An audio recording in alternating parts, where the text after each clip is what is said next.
Madame de Treymes by Edith Wharton. Recording by Elizabeth Klett. Chapter 1. John Durham, while he waited for Madame de Malrive to draw on her gloves, stood in the hotel doorway looking out across the Rue de Rivoli at the afternoon brightness of the Tuileries Gardens.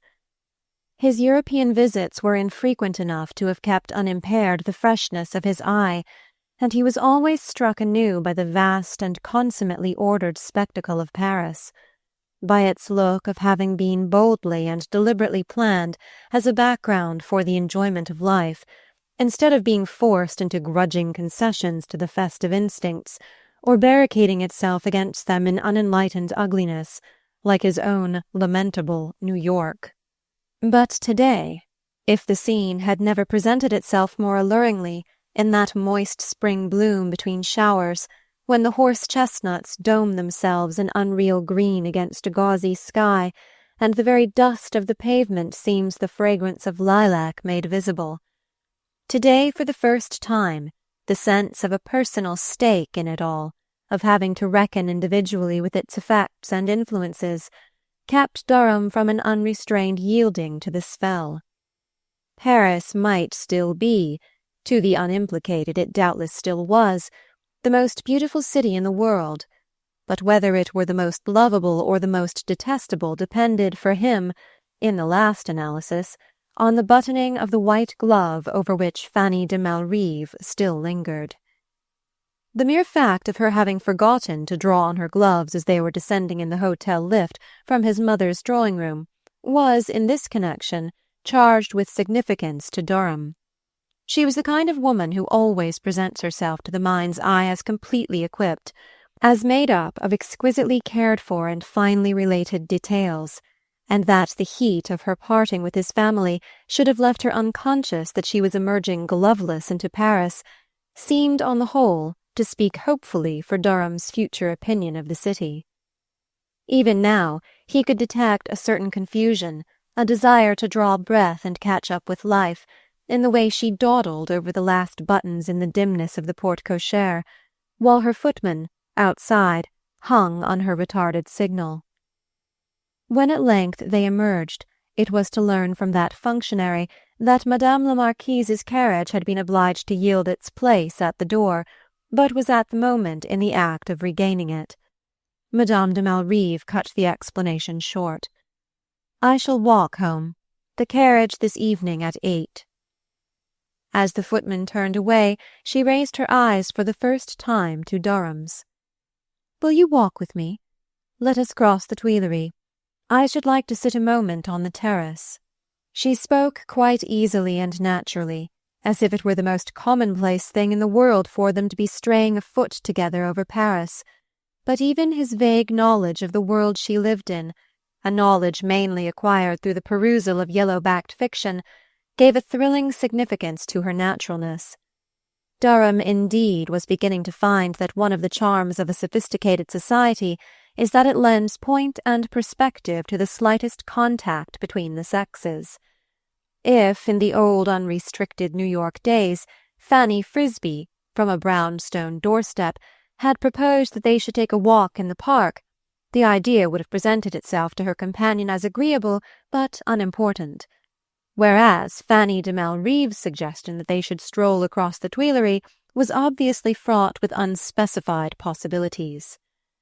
He was so throbbing with the sense of these possibilities that he walked beside her without speaking down the length of the wide alley which follows the line of the Rue de Rivoli, suffering her even, when they reached its farthest end, to direct him in silence up the steps to the terrace of the Feuillants. For, after all, the possibilities were double-faced, and her bold departure from custom might simply mean that what she had to say was so dreadful that it needed all the tenderest mitigation of circumstance. There was apparently nothing embarrassing to her in his silence.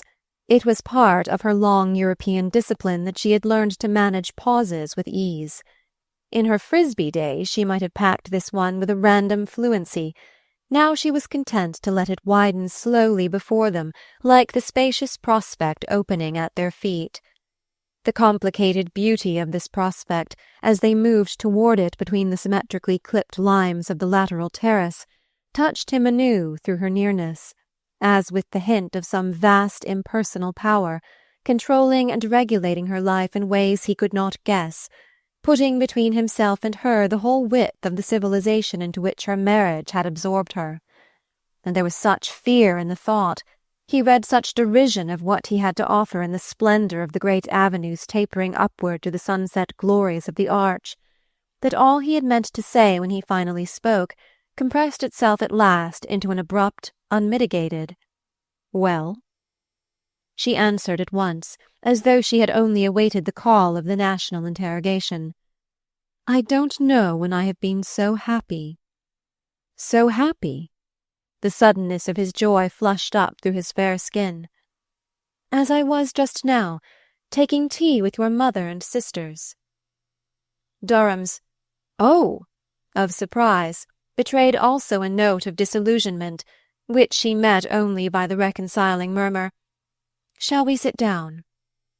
He found 2 of the springy yellow chairs indigenous to the spot, and placed them under the tree near which they had paused, saying reluctantly as he did so, "Of course, it was an immense pleasure to them to see you again."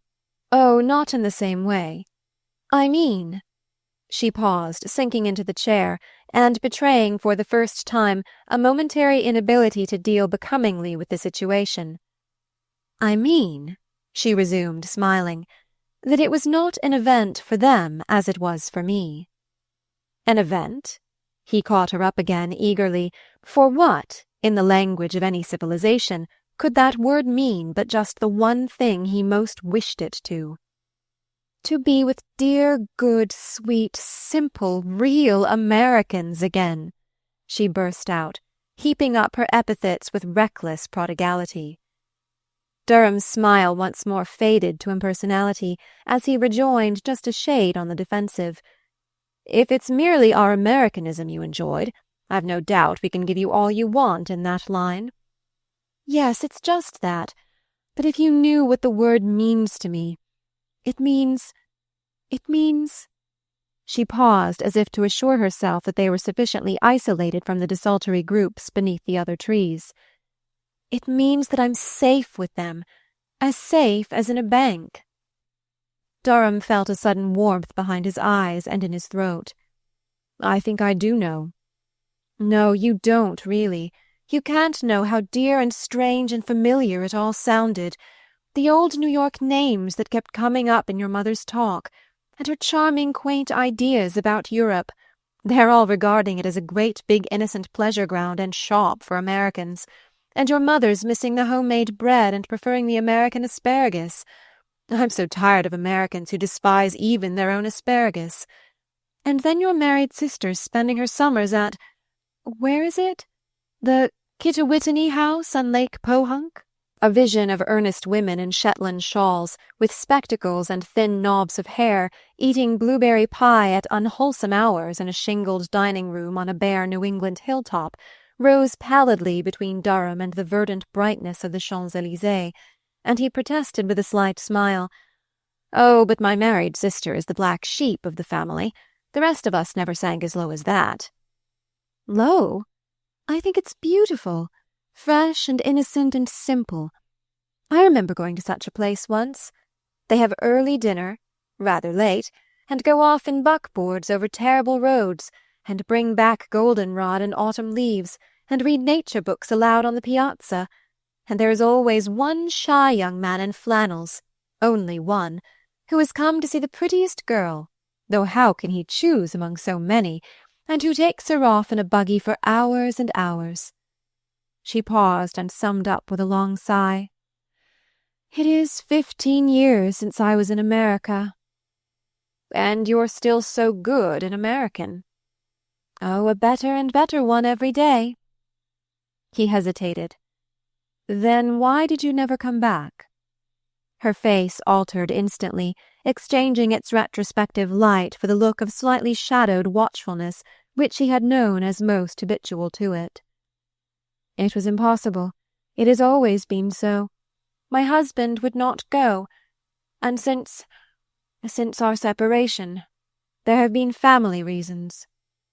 Durham sighed impatiently. "Why do you talk of reasons? The truth is, you have made your life here. You could never give all this up." He made a discouraged gesture in the direction of the Place de la Concorde. "Give it up? I would go tomorrow. But it could never, now, be for more than a visit. I must live in France on account of my boy." Durham's heart gave a quick beat. At last the talk had neared the point toward which his whole mind was straining, and he began to feel a personal application in her words. But that made him all the more cautious about choosing his own. "It is an agreement about the boy," he ventured. "I gave my word. They knew that was enough," she said proudly, adding, as if to put him in full possession of her reasons, "It would have been much more difficult for me to obtain complete control of my son if it had not been understood that I was to live in France." "That seems fair," Durham assented after a moment's reflection. It was his instinct, even in the heat of personal endeavour, to pause a moment on the question of fairness. The personal claim reasserted itself as he added tentatively, "But when he is brought up, when he's grown up, then you would feel freer?" She received this with a start, as a possibility too remote to have entered into her view of the future. "He is only 8 years old," she objected. "Ah, of course, it would be a long way off." "A long way off, thank heaven. French mothers part late with their sons, and in that one respect I mean to be a French mother." "Of course, naturally, since he has only you," Durham again assented. He was eager to show how fully he took her point of view, if only to dispose her to the reciprocal fairness of taking his when the time came to present it. And he began to think that the time had now come, that their walk would not have thus resolved itself, without excuse or pretext, into a tranquil session beneath the trees, for any purpose less important than that of giving him his opportunity. He took it, characteristically, without seeking a transition. "When I spoke to you the other day about myself, about what I felt for you, I said nothing of the future because, for the moment, my mind refused to travel beyond its immediate hope of happiness. But I felt, of course, even then, that the hope involved various difficulties, that we can't, as we might once have done, come together without any thought but for ourselves. And whatever your answer is to be, I want to tell you now that I am ready to accept my share of the difficulties." He paused, and then added explicitly, "If there's the least chance of your listening to me, I'm willing to live over here as long as you can keep your boy with you." Chapter 2. Whatever Madame de Malrive's answer was to be, there could be no doubt as to her readiness to listen. She received Durham's words without sign of resistance, and took time to ponder them gently before she answered, in a voice touched by emotion. "You are very generous, very unselfish, but when you fix a limit, no matter how remote, to my remaining here, I see how wrong it is to let myself consider for a moment such possibilities as we have been talking of." "Wrong? Why should it be wrong?" "Because I shall want to keep my boy always. Not, of course, in the sense of living with him, or even forming an important part of his life. I am not deluded enough to think that possible. But I do believe it possible never to pass wholly out of his life, and while there is a hope of that, how can I leave him?" She paused, and turned on him a new face, a face in which the past of which he was still so ignorant showed itself like a shadow suddenly darkening a clear pane. "How can I make you understand?" she went on urgently. "It is not only because of my love for him, not only, I mean, because of my own happiness in being with him, that I can't in imagination surrender even the remotest hour of his future. It is because the moment he passes out of my influence, he passes under that other, the influence I have been fighting against every hour since he was born. I don't mean, you know," she added, as Durham with bent head continued to offer the silent fixity of his attention, "I don't mean the special personal influence, except inasmuch as it represents something wider, more general, something that encloses and circulates through the whole world in which he belongs. That is what I meant when I said you could never understand.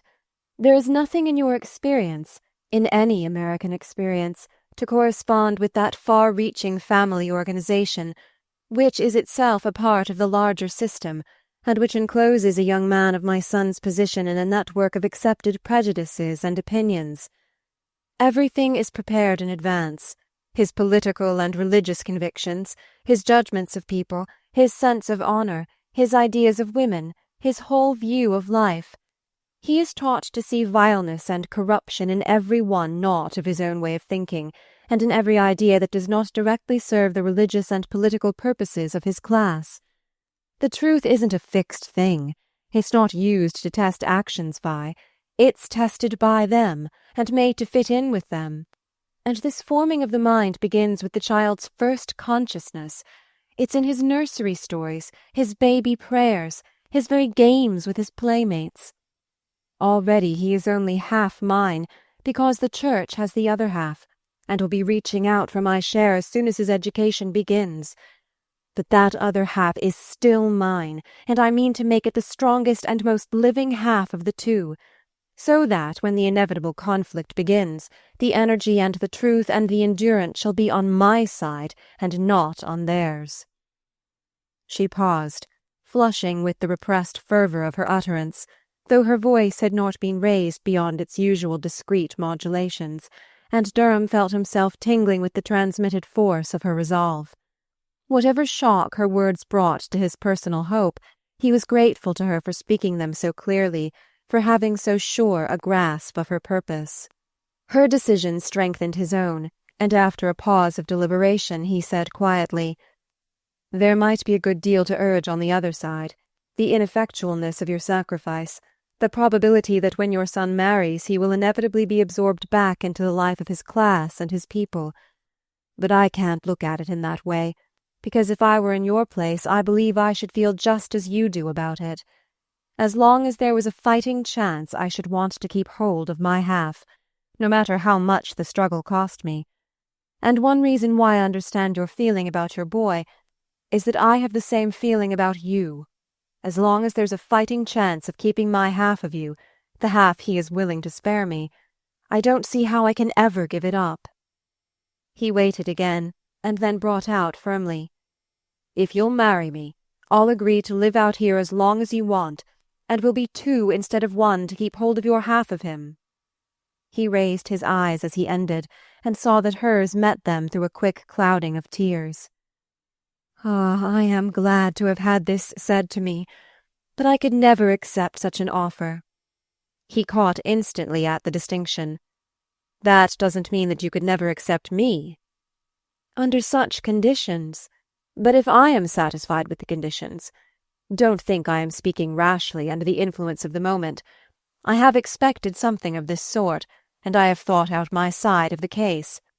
As far as material circumstances go, I have worked long enough and successfully enough to take my ease and take it where I choose. I mention that because the life I offer you is offered to your boy as well." He let this sink into her mind before summing up gravely. "The offer I make is made deliberately, and at least I have a right to a direct answer." She was silent again, and then lifted a cleared gaze to his. "My direct answer, then, is this. If I were still Fanny Frisbee, I would marry you." He bent toward her persuasively. "But you will be, when the divorce is pronounced." "Ah, the divorce." She flushed deeply, with an instinctive shrinking back of her whole person, which made him straighten himself in his chair. "Do you so dislike the idea?" "The idea of divorce? No, not in my case. I should like anything that would do away with the past, obliterate it all, make everything new in my life." "Then what?" he began again, waiting with the patience of a wooer on the uneasy circling of her tormented mind. "Oh, don't ask me. I don't know. I'm frightened." Durham gave a deep sigh of discouragement. "I thought you were coming here with me today. and above all your going with me just now to see my mother, was a sign that you were not frightened." "Well, I was not when I was with your mother. She made everything seem easy and natural. She took me back into that clear American air where there are no obscurities, no mysteries." "What obscurities, what mysteries are you afraid of?" She looked about her with a faint shiver. "I am afraid of everything," she said.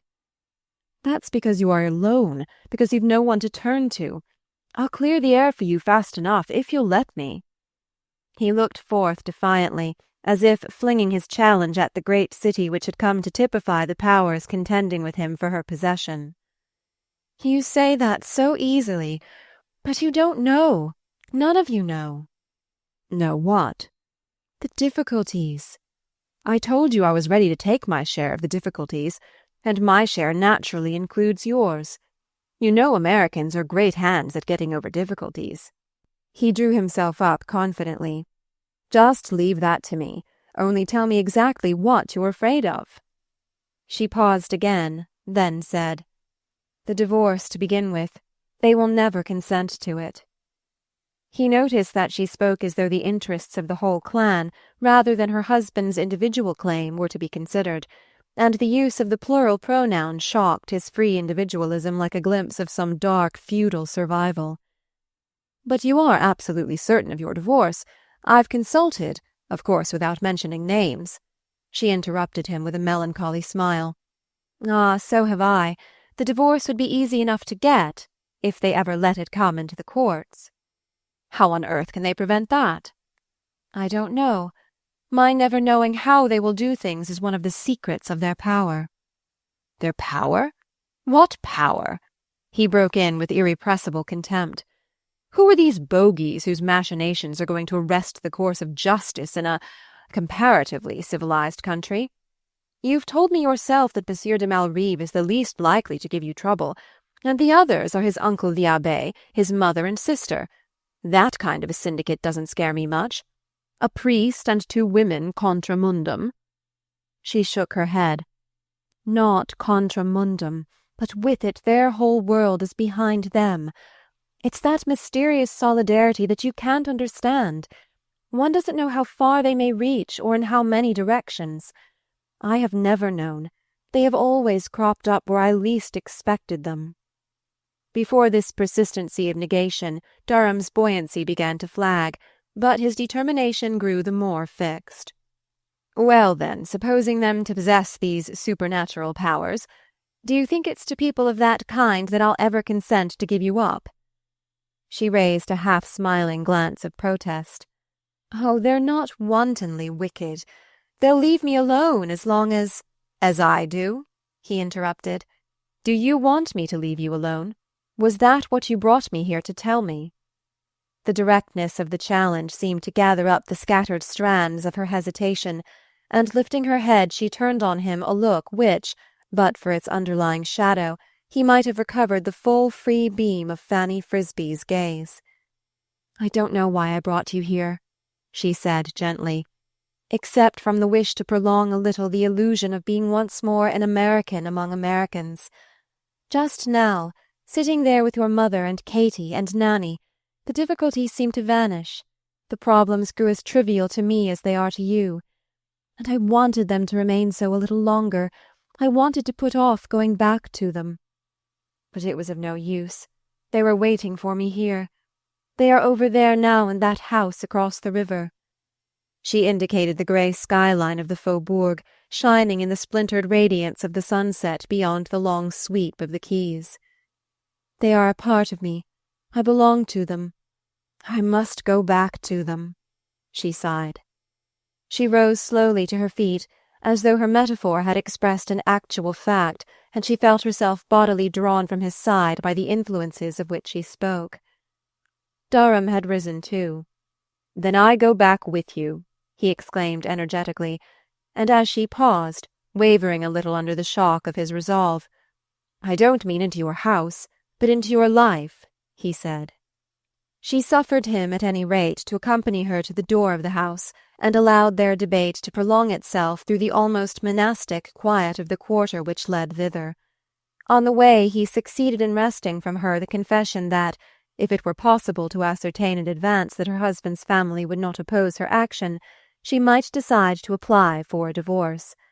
Short of a positive assurance on this point, she made it clear that she would never move in the matter.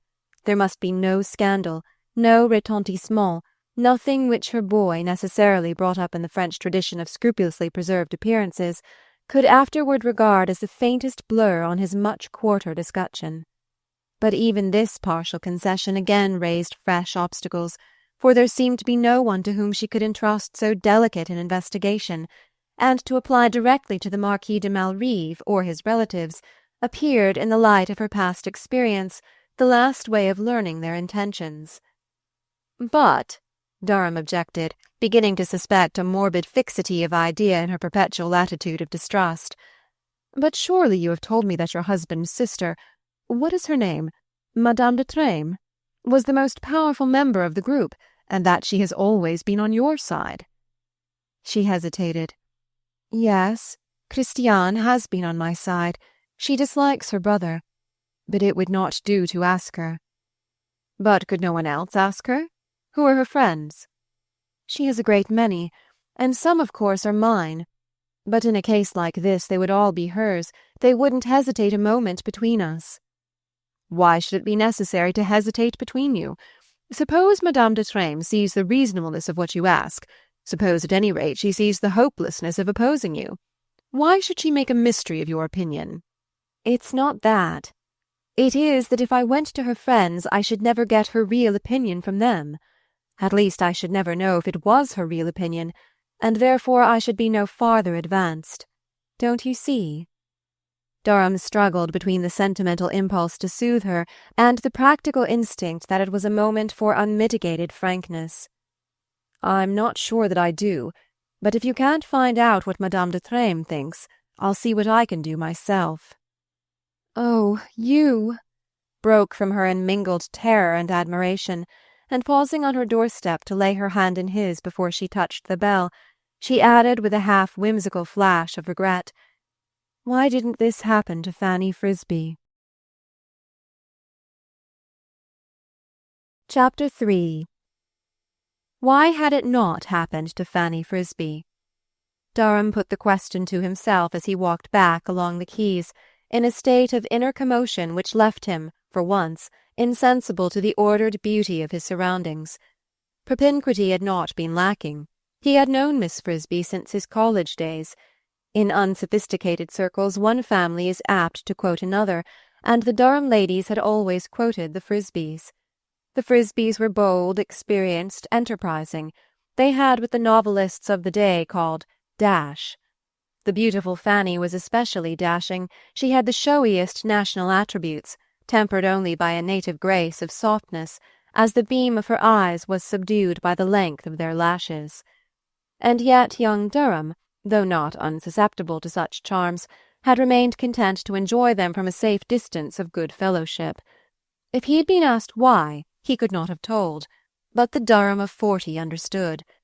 It was because there were, with minor modifications, many other Fanny Frisbees, whereas never before, within his ken, had there been a Fanny de Malrive.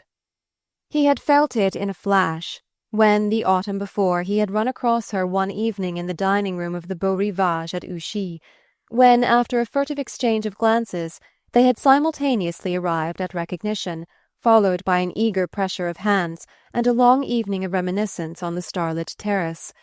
She was the same, but so mysteriously changed, and it was the mystery, the sense of unprobed depths of initiation, which drew him to her as her freshness had never drawn him. He had not hitherto attempted to define the nature of the change.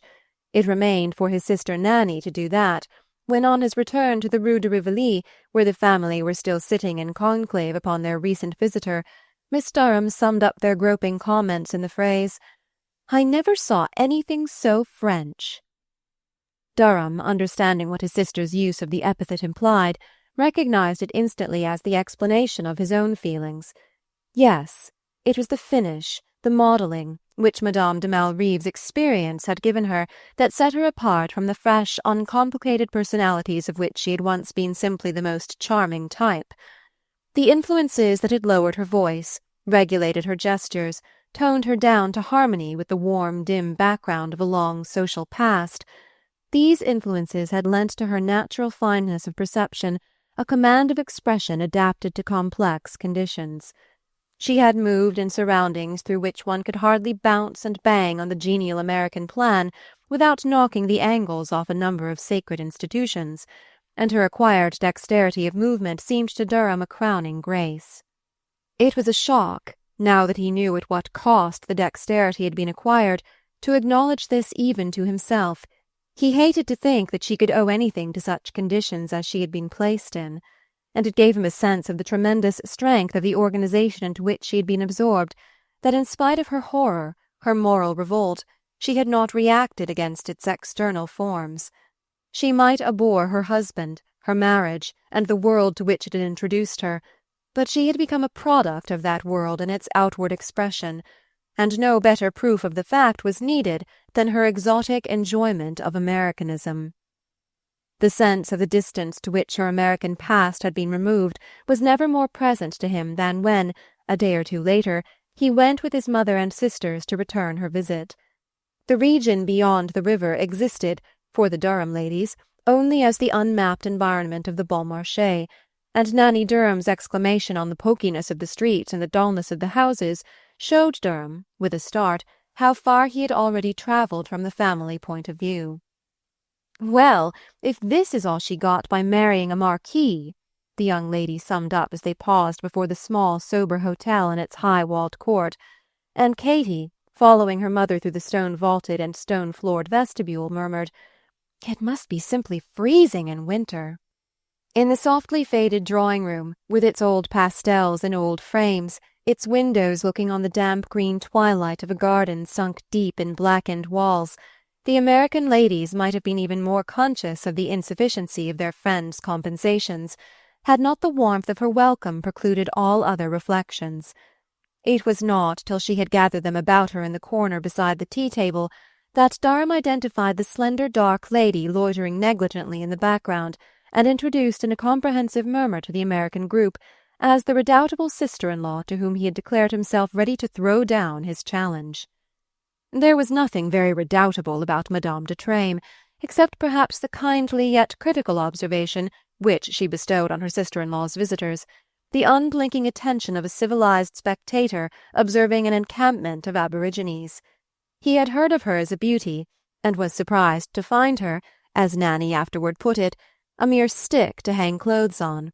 But they did hang, with a small brown glancing face, like that of a charming little inquisitive animal. Yet before she had addressed 10 words to him, nibbling at the hard English consonants like nuts, he owned the justice of the epithet. She was a beauty, if beauty, instead of being restricted to the cast of the face, is a pervasive attitude informing the hands, the voice, the gestures, the very fall of a flounce and tilt of a feather. In this impalpable aura of grace, Madame de Treymes' dark, meagre presence unmistakably moved, like a thin flame in a wide quiver of light. And as he realized that she looked much handsomer than she was, so while they talked he felt that she understood a great deal more than she betrayed. It was not through the groping speech which formed their apparent medium of communication that she imbibed her information. She found it in the air, she extracted it from Durham's look and manner, she caught it in the turn of her sister-in-law's defenceless eyes, for in her presence Madame de Malrive became Fanny Frisbee again. She put it together, in short, out of just such unconsidered, indescribable trifles as differentiated the quiet felicity of her dress from Nanny and Katy's handsome, haphazard clothes.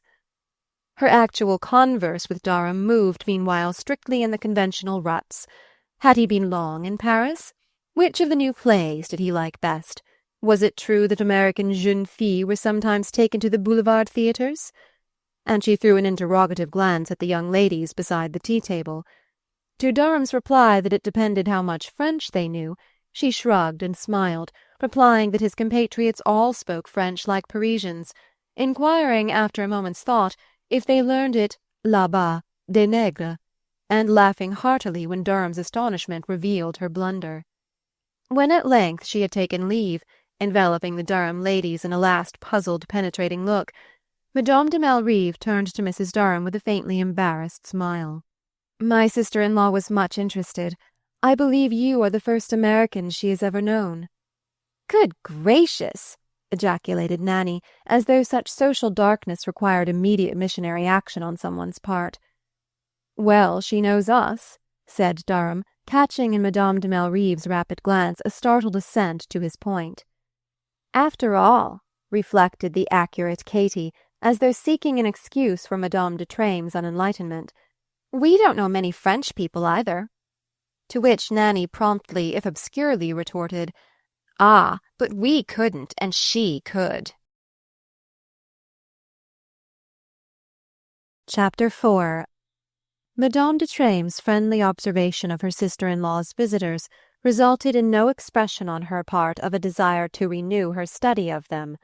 To all appearances she passed out of their lives when Madame de Malrive's door closed on her, and Durham felt that the arduous task of making her acquaintance was still to be begun. He felt also, more than ever, the necessity of attempting it, and in his determination to lose no time, and his perplexity how to set most speedily about the business, he bethought himself of applying to his cousin, Mrs. Boykin.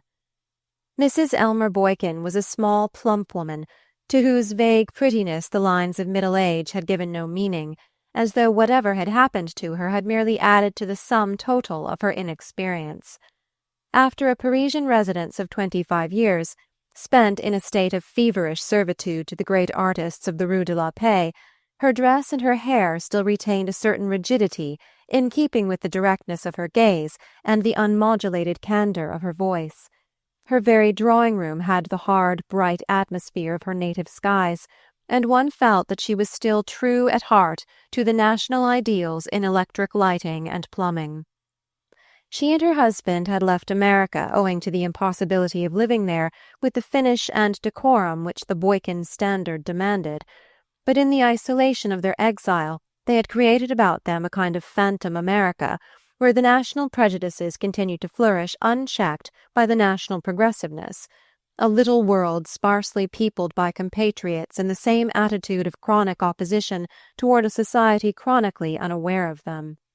In this uncontaminated air, Mr. and Mrs. Boykin had preserved the purity of simpler conditions, and Elmer Boykin, returning rakishly from a Sunday's racing at Chantilly, betrayed under his knowing coat and the racing glasses slung ostentatiously across his shoulder the unmistakable cut of the American businessman coming uptown after a long day in the office. It was part of the Boykins' uncomfortable but determined attitude, and perhaps a last expression of their latent patriotism, to live in active disapproval of the world about them, fixing in memory with little stabs of reprobation innumerable instances of what the abominable foreigner was doing, so that they reminded Durham of persons peacefully following the course of a horrible war by pricking red pins in a map. To Mrs. Durham, with her gentle tourist's view of the European continent as a vast museum in which the human multitude simply furnished the element of costume, the Boykins seemed abysmally instructed and darkly expert in forbidden things, and her son, without sharing her simple faith in their omniscience, credited them with an ample supply of the kind of information of which he was still in search. Mrs. Boykin, from the corner of an intensely modern Gobelin sofa, studied her cousin as he balanced himself insecurely on one of the small gilt chairs which always looked surprised at being sat in. "Fanny de Malrive? Oh, of course. I remember you were all very intimate with the Frisbees when they lived in West 33rd Street. But she has dropped all her American friends since her marriage. The excuse was that Malrive didn't like them, but as she's been separated for 5 or 6 years, I can't see. You say she's been very nice to your mother and the girls. Well, I dare say she is beginning to feel the need of friends she can really trust, for as for her French relations, that Malrive set is the worst in the Faubourg. Of course you know what he is. Even the family, for decency's sake, had to back her up and urge her to get a separation. And Christian de Treymes." Durham seized his opportunity. Is she so very reprehensible, too? Mrs. Boykin pursed up her small, colourless mouth. I can't speak from personal experience. I know Madame de Treymes slightly. I have met her at Fanny's, but she never remembers the fact except when she wants me to go to one of her vents de charité. They all remember us then. And some American women are silly enough to ruin themselves at the smart bazaars and fancy they will get invitations in return. They say Mrs. Addison G. Pack followed Madame d'Alglade around for a whole winter and spent 100,000 francs at her stalls, and at the end of the season Madame d'Alglade asked her to tea, and when she got there she found that was for a charity too, and she had to pay 100 francs to get in. Mrs. Boykin paused with a smile of compassion. That is not my way, she continued. Personally, I have no desire to thrust myself into French society. I can't see how any American woman can do so without loss of self-respect. But anyone can tell you about Madame de Treymes. I wish you would, then, Durham suggested. Well, I think Elmer had better, said his wife mysteriously, as Mr. Boykin at this point advanced across the wide expanse of Aubusson on which his wife and Durham were islanded in a state of propinquity without privacy. What's that, Bessie? Ah, Durham, how are you? Didn't see you at Auteuil this afternoon. You don't race? Busy sightseeing, I suppose. What was that my wife was telling you? Oh, about Madame de Treymes. He stroked his pepper-and-salt moustache with a gesture intended rather to indicate than conceal the smile of experience beneath it. Well, Madame de Treymes has not been like a happy country. She's had a history. Several of 'em. Someone said she constituted the feuilleton of the Faubourg Daily News. La suite au prochain numéro. You see the point. Not that I speak from personal knowledge. Bessie and I have never cared to force our way. He paused, reflecting that his wife had probably anticipated him in the expression of this familiar sentiment, and added with a significant nod, Of course, you know the Prince d'Armillac by sight. No? I'm surprised at that. Well, he's one of the choicest ornaments of the Jockey Club. Very fascinating to the ladies, I believe, but the deuce and all at baccarat. Ruined his mother and a couple of maiden aunts already. And now Madame de Treymes has put the family pearls up the spout, and is wearing imitation for love of him. I had that straight from my maid's cousin, who is employed by Madame d'Armillac's jeweller, said Mrs. Boykin with conscious pride. Oh, it's straight enough, more than she is, retorted her husband, who was slightly jealous of having his facts reinforced by any information not of his own gleaning.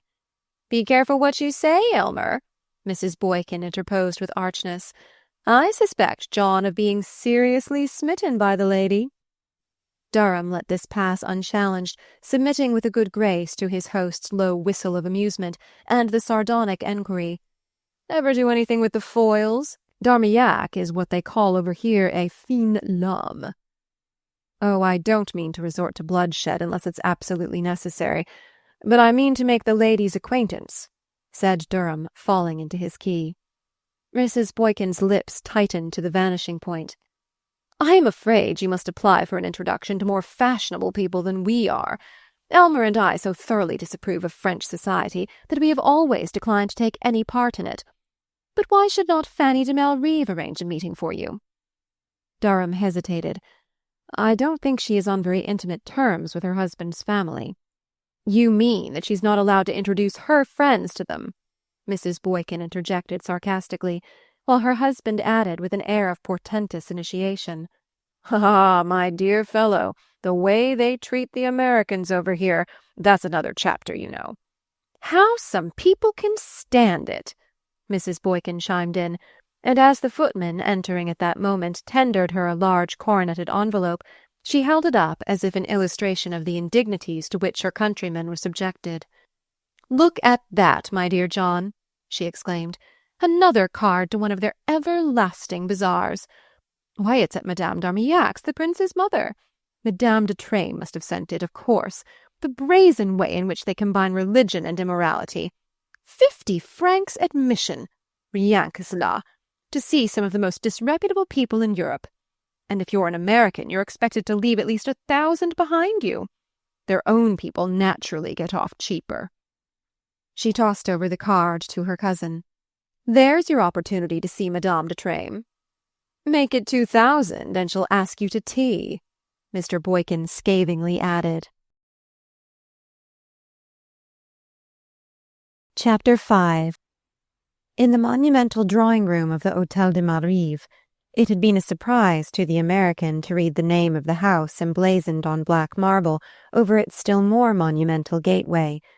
Durham found himself surrounded by a buzz of feminine tea-sipping, oddly out of keeping with the wigged and queerest portraits frowning high on the walls, the majestic attitude of the furniture, the rigidity of great gilt consoles drawn up like lords-in-waiting against the tarnished panels. It was the old Marquise de Malrive's day, and Madame de Treymes, who lived with her mother, had admitted Durham into the heart of the enemy's country by inviting him, after his prodigal disbursements at the charity bazaar, to come in to tea on a Thursday. Whether, in thus fulfilling Mr. Boykin's prediction, she had been aware of Durham's purpose, and had her own reasons for falling in with it, or whether she simply wished to reward his lavishness at the fair and permit herself another glimpse of an American so picturesquely embodying the type familiar to French fiction, on these points Durham was still in doubt. Meanwhile, Madame de Treymes, being engaged with a venerable duchess in a black shawl, all the older ladies present had the sloping shoulders of a generation of shawl-wearers, her American visitor, left in the isolation of his unimportance, was using it as a shelter for a rapid survey of the scene. He had begun his study of Fanny de Malrive's situation without any real understanding of her fears. He knew the repugnance to divorce existing in the French Catholic world, but since the French laws sanctioned it, and in a case so flagrant as his injured friend's would inevitably accord it with the least possible delay and exposure, he could not take seriously any risk of opposition on the part of the husband's family. Madame de Malrive had not become a Catholic, and since her religious scruples could not be played on, the only weapon remaining to the enemy, the threat of fighting the divorce, was one they could not wield without self-injury.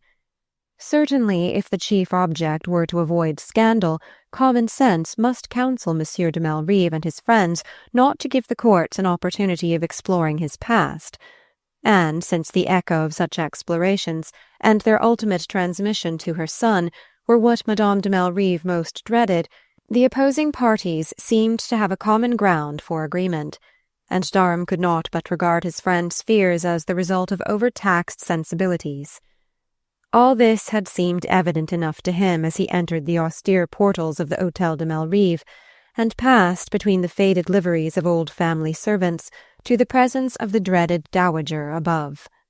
But he had not been 10 minutes in that presence before he had arrived at a faint intuition of what poor Fanny meant. It was not in the exquisite mildness of the old Marquise, a little grey-haired bunch of a woman in dowdy mourning, or in the small neat presence of the priestly uncle, the abbé, who had so obviously just stepped down from one of the picture frames overhead. It was not in the aspect of these chief protagonists, so outwardly unformidable, that Durham read an occult danger to his friend. It was rather in their setting, their surroundings, the little company of elderly and dowdy persons, so uniformly clad in weeping blacks and purples that they might have been assembled for some mortuary anniversary. It was in the remoteness and the solidarity of this little group that Durham had his first glimpse of the social force of which Fanny de Malrive had spoken. All these amiably chatting visitors, who mostly bore the stamp of personal insignificance on their mildly sloping or aristocratically beaked faces, hung together in a visible closeness of tradition, dress, attitude, and manner, as different as possible from the loose aggregation of a roomful of his own countrymen. Durham felt, as he observed them, that he had never before known what society meant, nor understood that, in an organized and inherited system, it exists full-fledged where 2 or 3 of its members are assembled. Upon this state of bewilderment, this sense of having entered a room in which the lights had suddenly been turned out, even Madame de Treymes' intensely modern presence threw no illumination. He was conscious, as she smilingly rejoined him, not of her points of difference from the others, but of the myriad invisible threads by which she held to them, He even recognized the audacious slant of her little brown profile in the portrait of a powdered ancestress beneath which he had paused a moment in advancing. She was simply one particular facet of the solid, glittering, impenetrable body which he thought to turn in his hands and look through like a crystal, and when she said in her clear staccato English, "Perhaps you will like to see the other rooms," he felt like crying out in his blindness, "If I could only be sure of seeing anything here." Was she conscious of his blindness, and was he as remote and unintelligible to her as she was to him? This possibility, as he followed her through the nobly unfolding rooms of the great house, gave him his first hope of recoverable advantage. For after all, he had some vague traditional lights on her world and its antecedents, whereas to her he was a wholly new phenomenon, as unexplained as a fragment of meteorite dropped at her feet on the smooth gravel of the garden path they were pacing. She had led him down into the garden in response to his admiring exclamation, and perhaps also because she was sure that, in the chill spring afternoon, they would have its embowered privacies to themselves. The garden was small, but intensely rich and deep, one of those wells of verdure and fragrance which everywhere sweeten the air of Paris by wafts blown above old walls on quiet streets. And as Madame de Treymes paused against the ivy bank masking its farther boundary, Durham felt more than ever removed from the normal bearings of life. His sense of strangeness was increased by the surprise of his companion's next speech. "You wish to marry my sister-in-law?" she asked abruptly, and Durham's start of wonder was followed by an immediate feeling of relief. He had expected the preliminaries of their interview to be as complicated as the bargaining in an Eastern bazaar, and had feared to lose himself at the first turn in a labyrinth of foreign intrigue. "Yes, I do," he said with equal directness, and they smiled together at the sharp report of question and answer. The smile put Durham more completely at his ease, and after waiting for her to speak, he added with deliberation, "So far, however, the wishing is entirely on my side." His scrupulous conscience felt itself justified in this reserve by the conditional nature of Madame de Malrive's consent. "I understand, but you have been given reason to hope." "Every man in my position gives himself his own reasons for hoping," he interposed with a smile. "I understand that too," Madame de Treymes assented. "But still, you spent a great deal of money the other day at our bazaar." "Yes, I wanted to have a talk with you, and it was the readiest, if not the most distinguished, means of attracting your attention." "I understand," she once more reiterated, with a gleam of amusement. "It is because I suspect you of understanding everything that I have been so anxious for this opportunity." She bowed her acknowledgment and said, "Shall we sit a moment?" adding as he drew their chairs under a tree, "You permit me then to say that I believe I understand also a little of our good Fanny's mind?" "On that point I have no authority to speak. I am only here to listen." "Listen, then. You have persuaded her that there would be no harm in divorcing my brother, since I believe your religion does not forbid divorce." "Madame de Malrive's religion sanctions divorce in such a case as my brother has furnished. Yes, I have heard that your race is stricter in judging such écarts. But you must not think," she added, "that I defend my brother. Fanny must have told you that we have always given her our sympathy." "She has let me infer it from her way of speaking of you." Madame de Treymes arched her dramatic eyebrows. "How cautious you are! I am so straightforward that I shall have no chance with you." "You will be quite safe, unless you are so straightforward that you put me on my guard." She met this with a low note of amusement. "At this rate we shall never get any farther, and in 2 minutes I must go back to my mother's visitors. Why should we go on fencing? The situation is really quite simple. Tell me just what you wish to know. I have always been Fanny's friend, and that disposes me to be yours." Durham, during this appeal, had had time to steady his thoughts, and the result of his deliberation was that he said, with a return to his former directness, "Well then, what I wish to know is, what position your family would take if Madame de Malrive should sue for a divorce?" He added, without giving her time to reply, "I naturally wish to be clear on this point before urging my cause with your sister-in-law." Madame de Treymes seemed in no haste to answer, but after a pause of reflection, she said, not unkindly, "My poor Fanny might have asked me that herself." "I beg you to believe that I am not acting as her spokesman," Durham hastily interposed. "I merely wish to clear up the situation before speaking to her in my own behalf." "You are the most delicate of suitors, but I understand your feeling. Fanny also is extremely delicate. It was a great surprise to us at first. Still, in this case—" Madame de Treymes paused. "Since she has no religious scruples, and she had no difficulty in obtaining a separation, why should she fear any in demanding a divorce?" "I don't know that she does, but the mere fact of possible opposition might be enough to alarm the delicacy you have observed in her." "Ah, yes, on her boy's account." "Partly, doubtless, on her boy's account." "So that, if my brother objects to a divorce, all he has to do is announce his objection. But, my dear sir, you are giving your case into my hands." She flashed an amused smile on him. "Since you say you are Madame de Malrive's friend, could there be a better place for it?"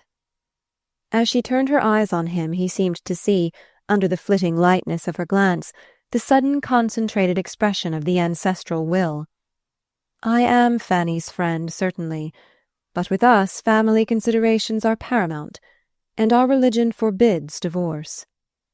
"So that, inevitably, your brother will oppose it." She rose from her seat and stood fretting with her slender boot-tip the minute red pebbles of the path. "I really must go in. My mother will never forgive me for deserting her." "But surely you owe me an answer," Durham protested, rising also. "In return for your purchases at my stall?" "No, in return for the trust I have placed in you." She mused on this, moving slowly a step or two towards the house. "Certainly I wish to see you again. You interest me," she said, smiling. "But it is so difficult to arrange. If I were to ask you to come here again, my mother and uncle will be surprised. And at Fanny's—" "Oh, not there," he exclaimed. "Where, then? Is there any other house where we are likely to meet?" Durham hesitated, but he was goaded by the flight of the precious minutes. "Not unless you'll come and dine with me," he said boldly. "Dine with you? Au cabaret? Ah, that would be diverting, but impossible." "Well, dine with my cousin, then. I have a cousin, an American lady who lives here," said Durham with suddenly soaring audacity. She paused with puzzled brows. "An American lady whom I know?" "By name, at any rate. You send her cards for all your charity bazaars." She received the thrust with a laugh. "We do exploit your compatriots." "Oh, I don't think she has ever gone to the bazaars." "But she might if I dined with her." "Still less, I imagine." She reflected on this and then said with acuteness, "I like that, and I accept. But what is the lady's name?"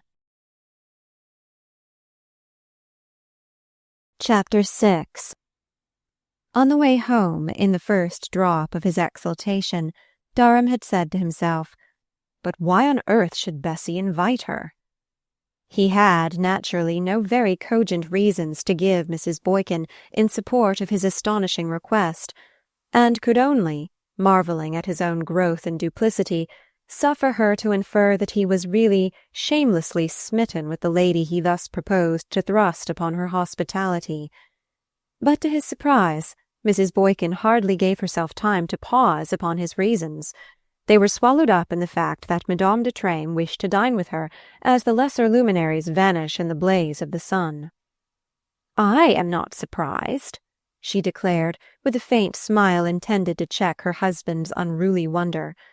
"I wonder you are, Elmer.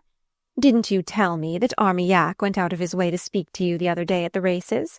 And at Madame d'Alglade's sale— yes, I went there after all, just for a minute, because I found Katy and Nonny were so anxious to be taken. Well, that day I noticed that Madame de Treymes was quite en presse when we went up to her stall. Oh, I didn't buy anything. I merely waited while the girls chose some lampshades. They thought it would be interesting to take home something painted by a real marquise. And of course I didn't tell them that those women never make the things they sell at their stalls. But I repeat, I'm not surprised. I suspected that Madame de Treymes had heard of our little dinners. You know they're really horribly bored in that poky old faubourg. My poor John, I see now why she's been making up to you. But on one point I am quite determined, Elmer. Whatever you say, I shall not invite the Prince d'Amiac." Elmer, as far as Durham could observe, did not say much, but like his wife, he continued in a state of pleasantly agitated activity till the momentous evening of the dinner. The festivity in question was restricted in numbers, either owing to the difficulty of securing suitable guests, or from a desire not to have it appear that Madame de Treymes' hosts attached any special importance to her presence, but the smallness of the company was counterbalanced by the multiplicity of the courses. The national determination not to be downed by the despised foreigner, to show a wealth of material resource obscurely felt to compensate for the possible lack of other distinctions, this resolve had taken, in Mrs. Boykin's case, the shape, or rather the multiple shapes, of a series of culinary feats, of gastronomic combinations, which would have commanded her deep respect had she seen them on any other table, and which she naturally relied on to produce the same effect on her guest. Whether or not the desired result was achieved, Madame de Treymes' manner did not specifically declare, but it showed a general complacence, a charming willingness to be amused, which made Mr. Boykin, for months afterward, allude to her among his compatriots as "an old friend of my wife's, takes potluck with us, you know. Of course there's not a word of truth in any of those ridiculous stories." It was only when, to Durham's intense surprise, Mr. Boykin hazarded to his neighbour the regret that they had not been so lucky as to secure the prince, it was then only that the lady showed, not indeed anything so simple and unprepared as embarrassment, but a faint play of wonder, an under-flicker of amusement, as though recognizing that, by some odd law of social compensation, the crudity of the talk might account for the complexity of the dishes. But Mr. Boykin was tremulously alive to hints, and the conversation at once slid to safer topics, easy generalizations, which left Madame de Treymes ample time to explore the table, to use her narrowed gaze like a knife slitting open the unsuspicious personalities about her. Nanny and Katy Durham, who after much discussion, to which their hostess candidly admitted them, had been included in the feast, were the special objects of Madame de Treymes' observation. During dinner she ignored in their favour the other carefully selected guests, the fashionable art critic, the old Legitimist general, the beauty from the English embassy, the whole impressive marshalling of Mrs. Boykin's social resources, and when the men returned to the drawing-room, Durham found her still fanning in his sisters the flame of an easily kindled enthusiasm. Since she could hardly have been held by the intrinsic interest of their converse, the sight gave him another swift intuition of the working of those hidden forces with which Fanny de Malrive felt herself encompassed. But when Madame de Treymes, at his approach, let him see that it was for him she had been reserving herself, he felt that so graceful an impulse needed no special explanation. She had the art of making it seem quite natural that they should move away together to the remotest of Mrs. Boykin's far-drawn salons, and that there, in a glaring privacy of brocade and ormolu, she should turn to him with a smile which avowed her intentional quest of seclusion.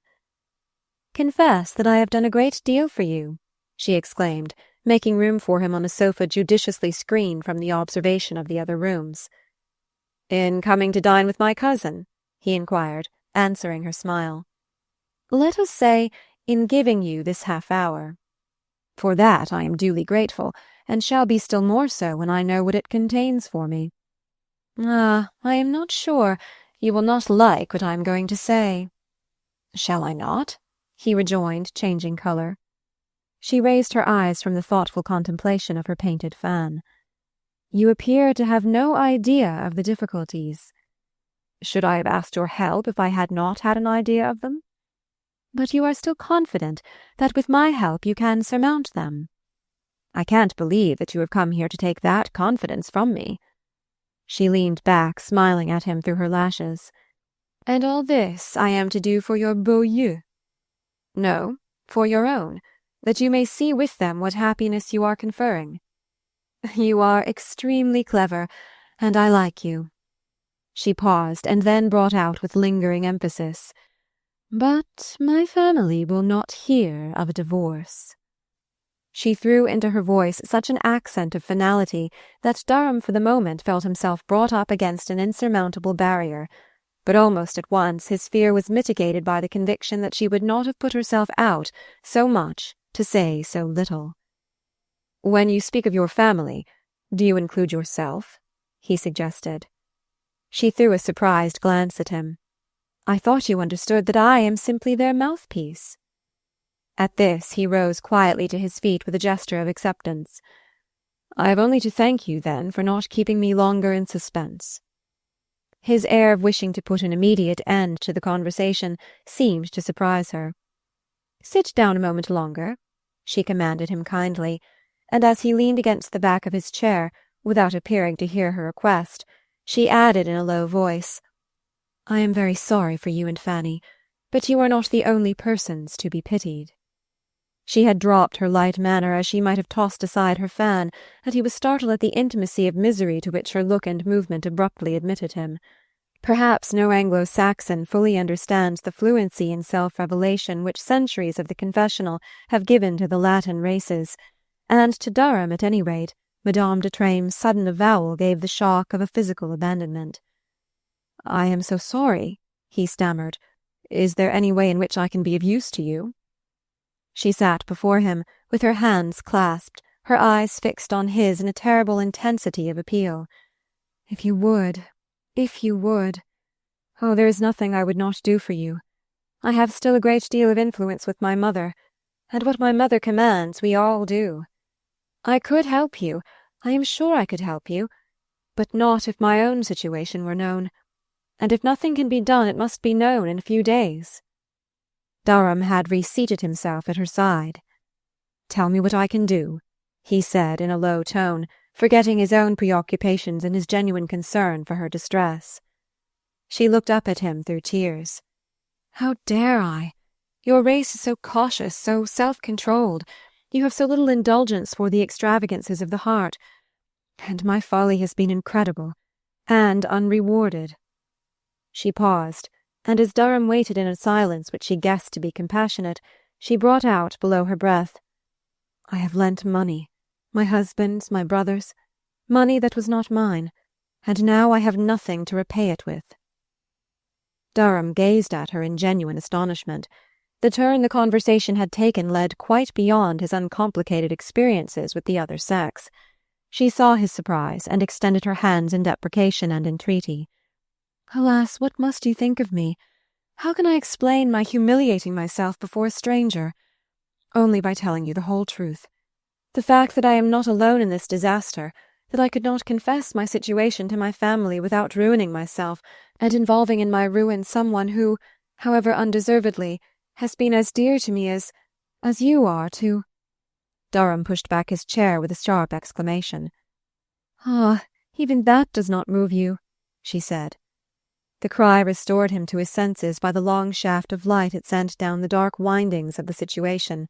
He seemed suddenly to know Madame de Treymes as if he had been brought up with her in the inscrutable shades of the Hôtel de Malrive. She, on her side, appeared to have a startled but uncomprehending sense of the fact that his silence was no longer completely sympathetic, that her touch called forth no answering vibration, and she made a desperate clutch at the one chord she could be certain of sounding. "You have asked a great deal of me, much more than you can guess. Do you mean to give me nothing, not even your sympathy in return? Is it because you have heard horrors of me? When are they not said of a woman who is married unhappily? Perhaps not in your fortunate country, where she may seek liberation without dishonour. But here! You who have seen the consequences of our disastrous marriages, you who may yet be the victim of our cruel and abominable system, have you no pity for one who has suffered in the same way, and without the possibility of release?" She paused, laying her hand on his arm with a smile of deprecating irony. "It is not because you are not rich. At such times the crudest way is the shortest, and I don't pretend to deny that I know I am asking you a trifle. You Americans, when you want a thing, always pay 10 times what it is worth, and I am giving you the wonderful chance to get what you most want at a bargain." Durham sat silent, her little gloved hand burning his coat-sleeve as if it had been a hot iron. His brain was tingling with the shock of her confession. She wanted money, a great deal of money, That was clear. But it was not the point. She was ready to sell her influence, and he fancied she could be counted on to fulfill her side of the bargain. The fact that he could so trust her seemed only to make her more terrible to him, more supernaturally dauntless and baleful. For what was it that she exacted of him? She had said she must have money to pay her debts, but he knew that was only a pretext which she scarcely expected him to believe. She wanted the money for someone else. That was what her allusion to a fellow victim meant. She wanted it to pay the prince's gambling debts. It was at that price that Durham was to buy the right to marry Fanny de Malrive. Once the situation had worked itself out in his mind, he found himself unexpectedly relieved of the necessity of weighing the arguments for and against it. All the traditional forces of his blood were in revolt, and he could only surrender himself to their pressure without thought of compromise or parley. He stood up in silence, and the abruptness of his movement caused Madame de Treymes' hand to slip from his arm. "You refuse?"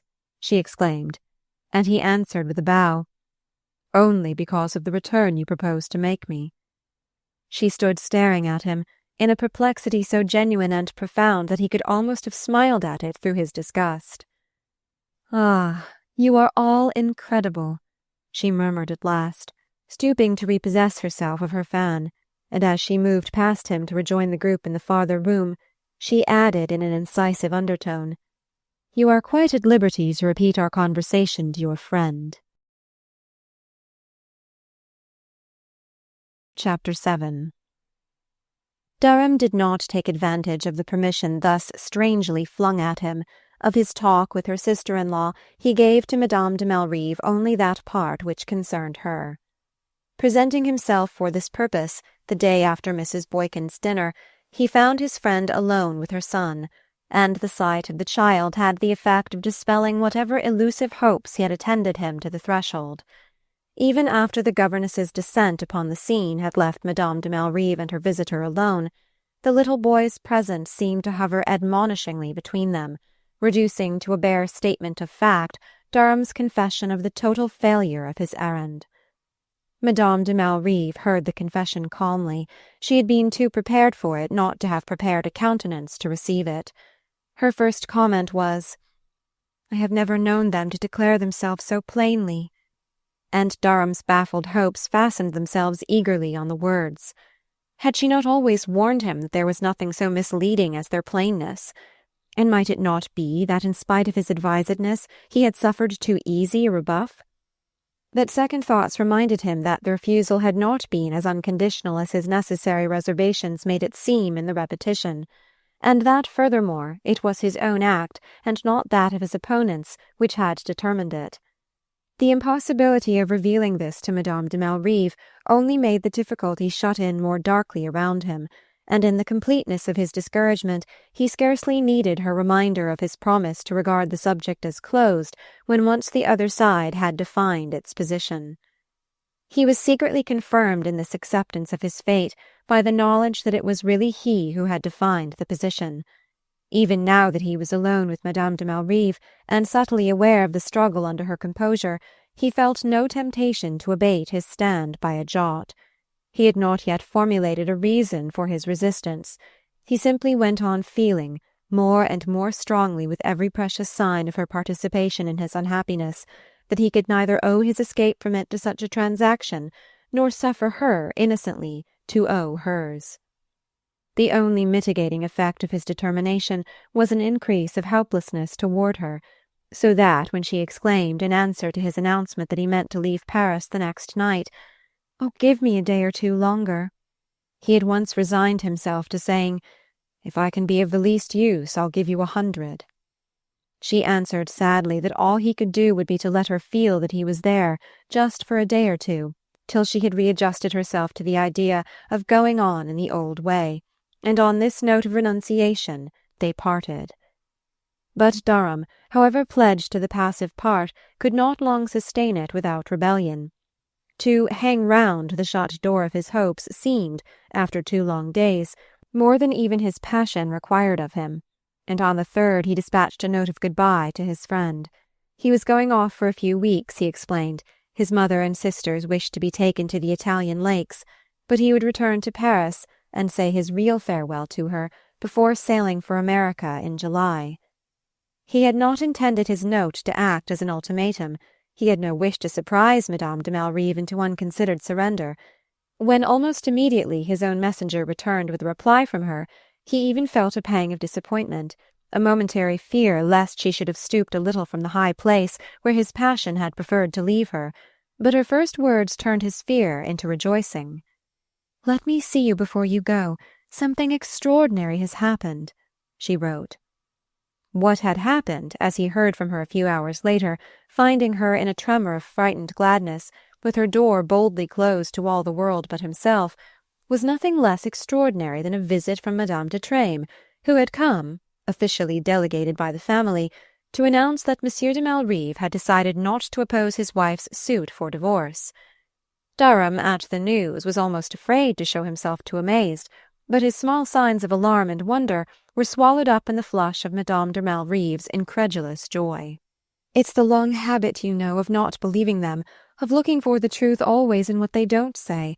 It took me hours and hours to convince myself that there's no trick under it, that there can't be any," she explained. "Then you are convinced now?" escaped from Durham, but the shadow of his question lingered no more than the flit of a wing across her face. "I am convinced because the facts are there to reassure me. Christiane tells me that Monsieur de Malrive has consulted his lawyers, and that they have advised him to free me. Maître Enguerrand has been instructed to see my lawyer whenever I wish it. They quite understand that I should never have taken the step in face of any opposition on their part. I am so thankful to you for making that perfectly clear to them, and I suppose this is the return their pride makes to mine, for they can be proud collectively." She broke off and added, with happy hands outstretched, "And I owe it all to you. Christiane said it was your talk with her that had convinced them." Durham, at this statement, had to repress a fresh sound of amazement, but with her hands in his, and a moment after her whole self drawn to him in the first yielding of her lips, doubt perforce gave way to the lover's happy conviction that such love was after all too strong for the powers of darkness. It was only when they sat again in the blissful after-calm of their understanding that he felt the pricking of an unappeased distrust. "Did Madame de Treymes give you any reason for this change of front?" he risked asking, when he found the distrust was not otherwise to be quelled. "Oh, yes, just what I've said. It was really her admiration of you, of your attitude, your delicacy. She said that at first she hadn't believed in it. They're always looking for a hidden motive. And when she found that yours was staring at her in the actual words you said, that you really respected my scruples, and would never, never try to coerce or entrap me, something in her, poor Christiane, answered to it, she told me, and she wanted to prove to us that she was capable of understanding us too. If you knew her history, you'd find it wonderful and pathetic that she can." Durham thought he knew enough of it to infer that Madame de Treymes had not been the object of many conscientious scruples on the part of the opposite sex, but this increased rather his sense of the strangeness than of the pathos of her action. Yet Madame de Malrive, whom he had once inwardly taxed with the morbid raising of obstacles, seemed to see none now, and he could only infer that her sister-in-law's actual words had carried more conviction than reached him in the repetition of them. The mere fact that he had so much to gain by leaving his friend's faith undisturbed was no doubt stirring his own suspicions to unnatural activity, and this sense gradually reasoned him back into acceptance of her view as the most normal as well as the pleasantest he could take. Chapter 8. The uneasiness thus temporarily repressed slipped into the final disguise of hoping he should not again meet Madame de Treymes, and in this wish he was seconded by the decision, in which Madame de Malrive concurred, that it would be well for him to leave Paris while the preliminary negotiations were going on. He committed her interests to the best professional care, and his mother, resigning her dream of the lakes, remained to fortify Madame de Malrive by her mild, unimaginative view of the transaction, as an uncomfortable but commonplace necessity, like house-cleaning or dentistry.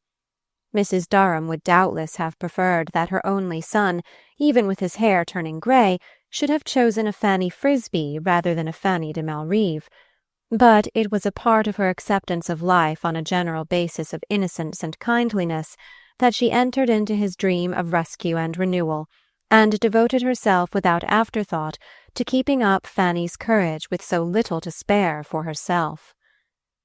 The process, the lawyers declared, would not be a long one, since Monsieur de Malrive's acquiescence reduced it to a formality, and when at the end of June Durham returned from Italy with Katy and Nanny, there seemed no reason why he should not stop in Paris long enough to learn what progress had been made. But before he could learn this, he was to hear, on entering Madame de Malrive's presence, news more immediate, if less personal.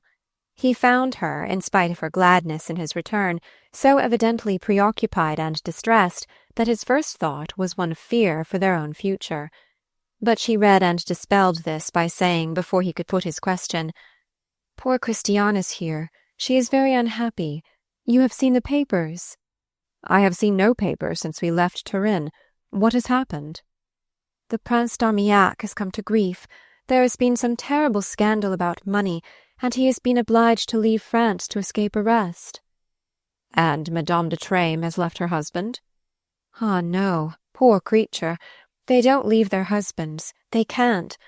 But de Treymes has gone down to their place in Brittany, and as my mother-in-law is with another daughter in Auvergne, Christiane came here for a few days. With me, you see, she need not pretend. She can cry her eyes out." "And that is what she is doing?" It was so unlike his conception of the way in which, under the most adverse circumstances, Madame de Treymes would be most likely to occupy her time, that Durham was conscious of a note of skepticism in his query. "Poor thing! If you saw her you would feel nothing but pity. She is suffering so horribly that I reproach myself for being happy under the same roof." Durham met this with a tender pressure of her hand. Then he said, after a pause of reflection, "I should like to see her." He hardly knew what prompted him to utter the wish, unless it were a sudden stir of compunction at the memory of his own dealings with Madame de Treymes. Had he not sacrificed the poor creature to a purely fantastic conception of conduct?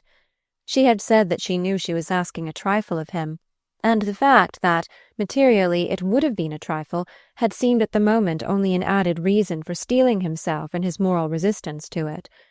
But now that he had gained his point, and through her own generosity, as it still appeared, the largeness of her attitude made his own seem cramped and petty. Since conduct, in the last resort, must be judged by its enlarging or diminishing effect on character, might it not be that the zealous weighing of the moral anise and cumin was less important than the unconsidered lavishing of the precious ointment? At any rate, he could enjoy no peace of mind under the burden of Madame de Treymes' magnanimity, and when he had assured himself that his own affairs were progressing favourably, he once more, at the risk of surprising his betrothed, brought up the possibility of seeing her relative. Madame de Malrive expressed no surprise. "It is natural, knowing what she has done for us, that you should want to show her your sympathy. The difficulty is that is just the one thing you can't show her. You can thank her, of course, for ourselves, but even that at the moment—" "Would seem brutal.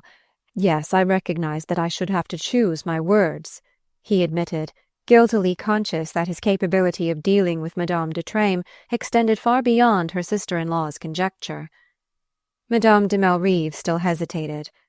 "I can tell her, and when you come back tomorrow—" It had been decided that, in the interests of discretion, the interests, in other words, of the poor little future Marquis de Malrive, Durham was to remain but 2 days in Paris, withdrawing then with his family till the conclusion of the divorce proceedings permitted him to return in the acknowledged character of Madame de Malrive's future husband. Even on this occasion he had not come to her alone. Nanny Durham, in the adjoining room, was chatting conspicuously with the little Marquis, whom she could with difficulty be restrained from teaching to call her Aunt Nanny. Durham thought her voice had risen unduly once or twice during his visit, and when, on taking leave, he went to summon her from the inner room, he found the higher note of ecstasy had been evoked by the appearance of Madame de Treymes, and that the little boy, himself absorbed in a new toy of Durham's bringing, was being bent over by an actual as well as a potential aunt. Madame de Treymes raised herself with a slight start at Durham's approach. She had her hat on, and had evidently paused a moment on her way out to speak with Nanny, without expecting to be surprised by her sister-in-law's other visitor. But her surprises never wore the awkward form of embarrassment, and she smiled beautifully on Durham as he took her extended hand. The smile was made the more appealing by the way in which it lit up the ruin of her small dark face, which looked seared and hollowed as by a flame that might have spread over it from her fevered eyes. Durham, accustomed to the pale inward grief of the inexpressive races, was positively startled by the way in which she seemed to have been openly stretched on the pyre. He almost felt an indelicacy in the ravages so tragically confessed. The sight caused an involuntary readjustment of his whole view of the situation, and made him, as far as his own share in it went, more than ever inclined to extremities of self-disgust. With him such sensations required, for his own relief, some immediate penitential escape, and as Madame de Treymes turned toward the door, he addressed a glance of entreaty to his betrothed. Madame de Malrive, whose intelligence could be counted on at such moments, responded by laying a detaining hand on her sister-in-law's arm. "Dear Christiane, may I leave Mr. Durham in your charge for 2 minutes? I have promised Nanny that she shall see the boy put to bed." Madame de Treymes made no audible response to this request, but when the door had closed on the other ladies, she said, looking quietly at Durham, "I don't think that in this house your time will hang so heavy that you need my help in supporting it." Durham met her glance frankly. "It was not for that reason that Madame de Malrive asked you to remain with me." "Why, then? Surely not in the interest of preserving appearances, since she is safely upstairs with your sister." "No, but simply because I asked her to. I told her I wanted to speak to you." "How you arrange things! And what reason can you have for wanting to speak to me?" He paused for a moment. "Can't you imagine? The desire to thank you for what you have done." She stirred restlessly, turning to adjust her hat before the glass above the mantelpiece.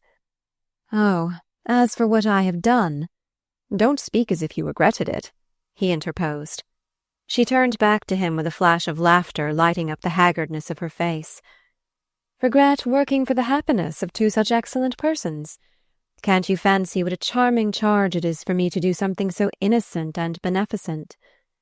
He moved across the room and went up to her, drawing down the hand which still flitted experimentally about her hat. "Don't talk in that way, however much one of the persons of whom you speak may have deserved it." "One of the persons?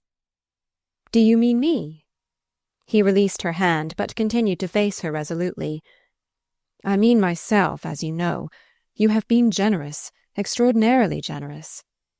"Ah, but I was doing good in a good cause. You have made me see that there is a distinction." He flushed to the forehead. "I am here to let you say whatever you choose to me." "Whatever I choose?" She made a slight gesture of deprecation. "Has it never occurred to you that I may conceivably choose to say nothing?" Durham paused, conscious of the increasing difficulty of the advance. She met him, parried him at every turn. He had to take his baffled purpose back to another point of attack. "Quite conceivably," he said, "so much so that I am aware I must make the most of this opportunity, because I am not likely to get another." "But what remains of your opportunity if it isn't one to me?" "It still remains for me an occasion to abase myself." He broke off, conscious of a grossness of illusion that seemed, on a closer approach, the real obstacle to full expression. But the moments were flying, and for his self-esteem's sake he must find some way of making her share the burden of his repentance. "There is only one thinkable pretext for detaining you. It is that I may still show you my sense of what you have done for me." Madame de Treymes, who had moved toward the door, paused at this and faced him, resting her thin brown hands on a slender sofa-back. "How do you propose to show that sense?" she inquired. Durham coloured still more deeply. He saw that she was determined to save her pride by making what he had to say of the utmost difficulty. Well, he would let his expiation take that form, then. It was as if her slender hands held out to him the fool's cap he was condemned to press down on his own ears. "By offering in return, in any form and to the utmost, any service you are forgiving enough to ask of me." She received this with a low sound of laughter that scarcely rose to her lips. "You are princely. But, my dear sir, does it not occur to you that I may, meanwhile, have taken my own way of repaying myself for any service I have been fortunate enough to render you?" Durham, at the question, or still more perhaps at the tone in which it was put, felt through his compunction a vague chill of apprehension. Was she threatening him, or only mocking him? Or was this barbed swiftness of retort only the wounded creature's way of defending the privacy of her own pain? He looked at her again and read his answer in the last conjecture. "I don't know how you can have repaid yourself for anything so disinterested, but I am sure at least that you have given me no chance of recognizing ever so slightly what you have done." She shook her head, with the flicker of a smile on her melancholy lips. "Don't be too sure. You have given me a chance, and I have taken it to the full. So fully," she continued, keeping her eyes fixed on his, "that if I were to accept any farther service you might choose to offer, I should simply be robbing you shamelessly." She paused, and added in an undefinable voice, "I was entitled, wasn't I, to take something in return for the service I had the happiness of doing you?" Durham could not tell whether the irony of her tone was self-directed or addressed to him. Perhaps it comprehended them both. At any rate, he chose to overlook his own share in it by replying earnestly, "So much so that I can't see how you can have left me nothing to add to what you say you have taken." "Ah, but you don't know what that is." She continued to smile, elusively, ambiguously. "And what's more, you wouldn't believe me if I told you." "How do you know?" he rejoined. "You didn't believe me once before, and this is so much more incredible." He took the taunt full in the face. "I shall go away unhappy unless you tell me, but then perhaps I have deserved to," he confessed.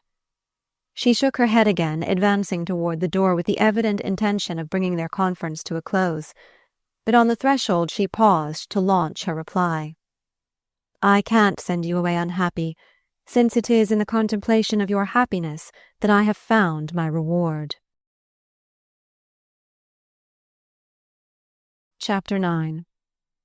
The next day Durham left with his family for England, with the intention of not returning till after the divorce should have been pronounced in September. To say that he left with a quiet heart would be to overstate the case. The fact that he could not communicate to Madame de Malrive the substance of his talk with her sister-in-law still hung upon him uneasily. But of definite apprehensions the lapse of time gradually freed him, and Madame de Malrive's letters, addressed more frequently to his mother and sisters than to himself, reflected in their reassuring serenity the undisturbed course of events. There was to Durham something peculiarly touching, as of an involuntary confession of almost unbearable loneliness, in the way she had regained, with her re-entry into the clear air of American associations, her own fresh trustfulness of view. Once she had accustomed herself to the surprise of finding her divorce unopposed, she had been, as it now seemed to Durham, in almost too great haste to renounce the habit of weighing motives and calculating chances. It was as though her coming liberation had already freed her from the garb of a mental slavery, as though she could not too soon or too conspicuously cast off the ugly badge of suspicion. The fact that Durham's cleverness had achieved so easy a victory over forces apparently impregnable merely raised her estimate of that cleverness to the point of letting her feel that she could rest in it without farther demur. He had even noticed in her, during his few hours in Paris, a tendency to reproach herself for her lack of charity, and a desire, almost as fervent as his own, to expiate it by exaggerated recognition of the disinterestedness of her opponents, if opponents they could still be called. This sudden change in her attitude was peculiarly moving to Durham. He knew she would hazard herself lightly enough whenever her heart called her, but that, with the precious freight of her child's future weighing her down, she should commit herself so blindly to his hand stirred in him the depths of tenderness. Indeed, had the actual course of events been less auspiciously regular, Madame de Malrive's confidence would have gone far toward unsettling his own. But with the process of law going on unimpeded, and the other side making no sign of open or covert resistance, the fresh air of good faith gradually swept through the inmost recesses of his distrust. It was expected that the decision in the suit would be reached by mid-September, and it was arranged that Durham and his family should remain in England till a decent interval after the conclusion of the proceedings. Early in the month, however, it became necessary for Durham to go to France to confer with a business associate who was in Paris for a few days and on the point of sailing for Cherbourg. The most zealous observance of appearances could hardly forbid Durham's return for such a purpose, but it had been agreed between himself and Madame de Malrive, who had once more been left alone by Madame de Treymes' return to her family, that so close to the fruition of their wishes they would propitiate fate by a scrupulous adherence to usage, and communicate only, during his hasty visit, by a daily interchange of notes. The ingenuity of Madame de Malrive's tenderness found, however, the day after his arrival, a means of tempering their privation. "Christiane," she wrote, "is passing through Paris on her way from Trouville, and has promised to see you for me if you will call on her today. She thinks there is no reason why you should not go to the Hôtel de Malrive, as you will find her there alone, the family having gone to Auvergne. She is really our friend and understands us." In obedience to this request, though perhaps inwardly regretting that it should have been made, Durham that afternoon presented himself at the proud old house beyond the Seine. More than ever in the semi-abandonment of the Morte Saison, with reduced service and shutters closed to the silence of the high-walled court, did it strike the American as the incorruptible custodian of old prejudices and strange social survivals. The thought of what he must represent to the almost human consciousness which such old houses seemed to possess made him feel like a barbarian desecrating the silence of a temple of the earlier faith.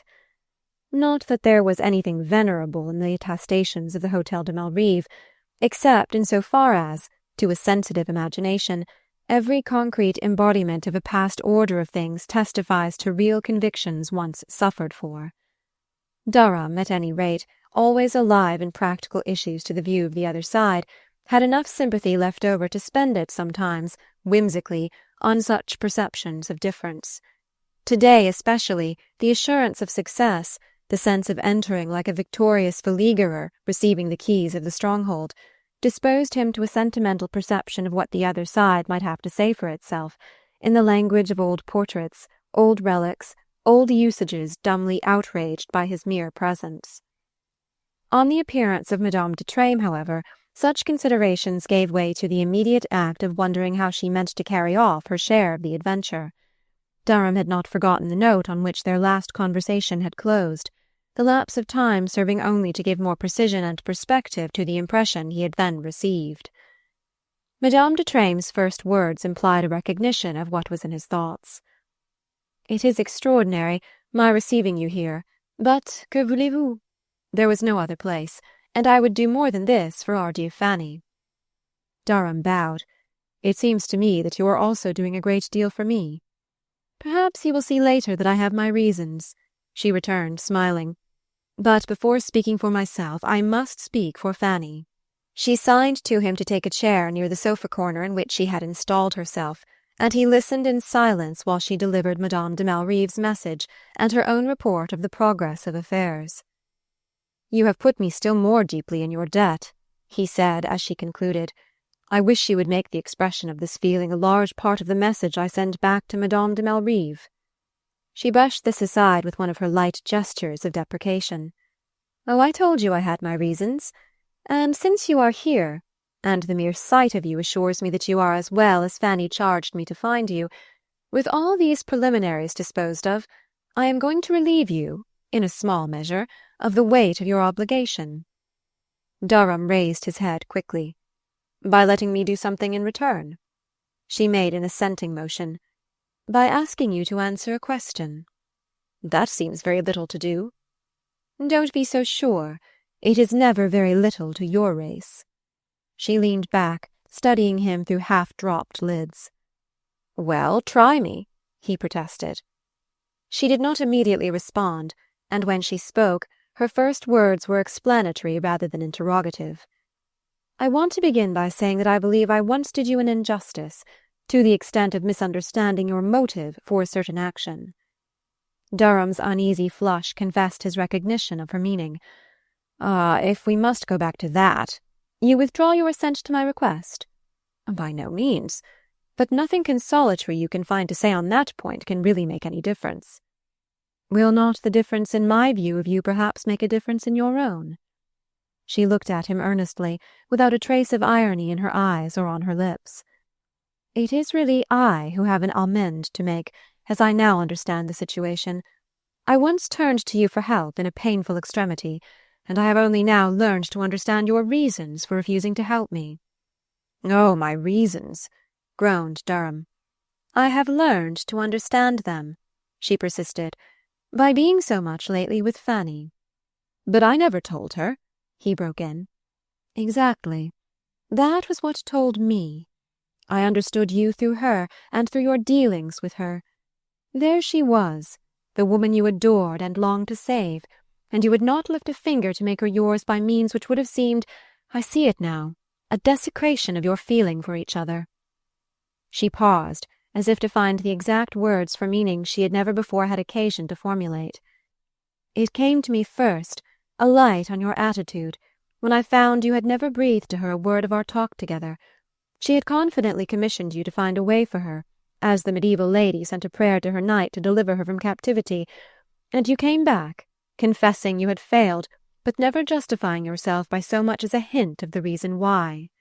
And when I had lived a little in Fanny's intimacy, at a moment when circumstances helped to bring us extraordinarily close, I understood why you had done this, why you had let her take what view she pleased of your failure, your passive acceptance of defeat, rather than let her suspect the alternative offered you. You couldn't, even with my permission, betray to anyone a hint of my miserable secret, and you couldn't, for your life's happiness, pay the particular price that I asked." She leaned toward him in the intense, almost childlike effort at full expression. "Oh, we are of different races, with a different point of honor. But I understand, I see, that you are good people, just simply, courageously good." She paused, and then said slowly, "Have I understood you? Have I put my hand on your motive?" Durham sat speechless, subdued by the rush of emotion which her words set free. "That, you understand, is my question," she concluded with a faint smile, and he answered hesitatingly, "What can it matter, when the upshot is something I infinitely regret? Having refused me? Don't." She spoke with deep seriousness, bending her eyes full on his. "Ah, I have suffered. But I have also learned. My life has been enlarged. You see how I have understood you both, and that is something I should have been incapable of a few months ago." Durham returned her look. "I can't think that you can have ever been incapable of any generous interpretation." She uttered a slight exclamation, which resolved itself into a laugh of self-directed irony. "If you knew into what language I have always translated life. But that," she broke off, "is not what you are here to learn." "I think," he returned gravely, "that I am here to learn the measure of Christian charity." She threw him a new, odd look. "Ah, no, but to show it," she exclaimed. "To show it? And to whom?" She paused for a moment, and then rejoined instead of answering, "Do you remember the day I talked with you at Fanny's, the day after you came back from Italy?" He made a motion of assent, and she went on. "You asked me then what return I expected for my service to you, as you called it, and I answered, the contemplation of your happiness. Well, do you know what that meant in my old language, the language I was still speaking then? It meant that I knew there was horrible misery in store for you, and that I was waiting to feast my eyes on it. That's all." She had flung out the words with one of her quick bursts of self-abandonment, like a fevered sufferer stripping the bandage from a wound. Durham received them with a face blanching to the pallor of her own. "What misery do you mean?" he exclaimed. She leaned forward, laying her hand on his with just such a gesture as she had used to enforce her appeal in Mrs. Boykin's boudoir. The remembrance made him shrink slightly from her touch, and she drew back with a smile. "Have you never asked yourself," she inquired, "why our family consented so readily to a divorce?" "Yes, often," he replied, all his unformed fears gathering in a dark throng about him. "But Fanny was so reassured, so convinced that we owed it to your good offices." She broke into a laugh. "My good offices? Will you never, you Americans, learn that we do not act individually in such cases? that we are all obedient to a common principle of authority?" "Then it was not you."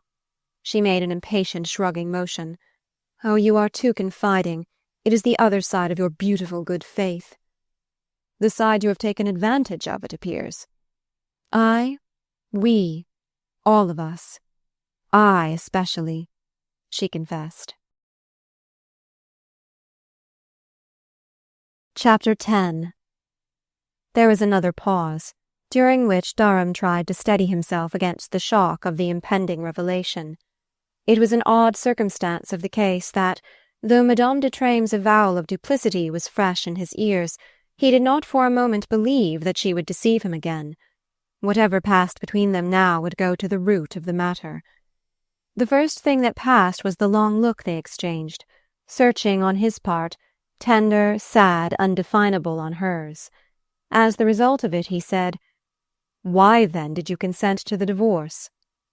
"To get the boy back," she answered instantly, and while he sat stunned by the unexpectedness of the retort, she went on, "Is it possible you never suspected?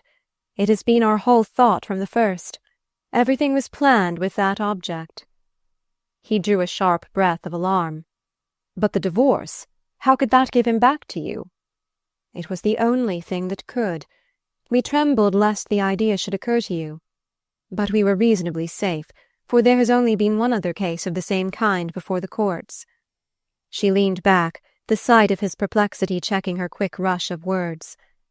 "You didn't know," she began again, "that in that case, on the remarriage of the mother, the courts instantly restored the child to the father, though he had, well, given as much cause for divorce as my unfortunate brother." Durham gave an ironic laugh. "Your French justice takes a grammar and dictionary to understand." She smiled. "We understand it, and it isn't necessary that you should." "So it would appear," he exclaimed bitterly. "Don't judge us too harshly, or not at least till you have taken the trouble to learn our point of view. You consider the individual, we think only of the family." "Why don't you take care to preserve it, then?" "Ah, that's what we do, in spite of every aberration of the individual. And so, when we saw it was impossible that my brother and his wife should live together, we simply transferred our allegiance to the child, and we constituted him the family." "A precious kindness you did him, if the result is to give him back to his father." "That, I admit, is to be deplored, but his father is only a fraction of the whole. What we really do is to give him back to his race, his religion, his true place in the order of things. His mother never tried to deprive him of any of those inestimable advantages." Madame de Treymes unclasped her hands with a slight gesture of deprecation. "Not consciously, perhaps, but silences and reserves can teach so much. His mother has another point of view." "Thank heaven," Durham interjected. "Thank heaven for her, yes, perhaps, but it would not have done for the boy." Durham squared his shoulders with the sudden resolve of a man breaking through a throng of ugly phantoms. "You haven't yet convinced me that it won't have to do for him. At the time of Madame de Malrive's separation, the court made no difficulty about giving her the custody of her son, and you must pardon me for reminding you that the father's unfitness was the reason alleged." Madame de Treymes shrugged her shoulders. "And my poor brother, you would add, has not changed. But the circumstances have, and that proves precisely what I have been trying to show you, that in such cases the general course of events is considered, rather than the action of any one person." "Then why is Madame de Malrive's action to be considered?" "Because it breaks up the unity of the family." "Unity?" broke from Durham, and Madame de Treymes gently suffered his smile. "Of the family tradition, I mean. It introduces new elements. You are a new element." "Thank heaven," said Durham again. She looked at him singularly. "Yes, you may thank heaven. Why isn't it enough to satisfy Fanny?" "Why isn't what enough?" "Your being, as I say, a new element, taking her so completely into a better air. Why shouldn't she be content to begin a new life with you, without wanting to keep the boy, too?" Durham stared at her dumbly. "I don't know what you mean," he said at length. I mean that in her place," she broke off, dropping her eyes, "she may have another son, the son of the man she adores." Durham rose from his seat and took a quick turn through the room. She sat motionless, following his steps through her lowered lashes, which she raised again slowly as he stood before her. "Your idea, then, is that I should tell her nothing," he said. "Tell her now? But, my poor friend, you would be ruined." "Exactly." He paused. "Then why have you told me?" Under her dark skin he saw the faint color stealing. "We see things so differently. But can't you conceive that, after all that is past, I felt it a kind of loyalty not to leave you in ignorance?" "And you feel no such loyalty to her?" "Ah, I leave her to you," she murmured, looking down again. Durham continued to stand before her, grappling slowly with his perplexity, which loomed larger and darker as it closed in on him. "You don't leave her to me. You take her from me at a stroke.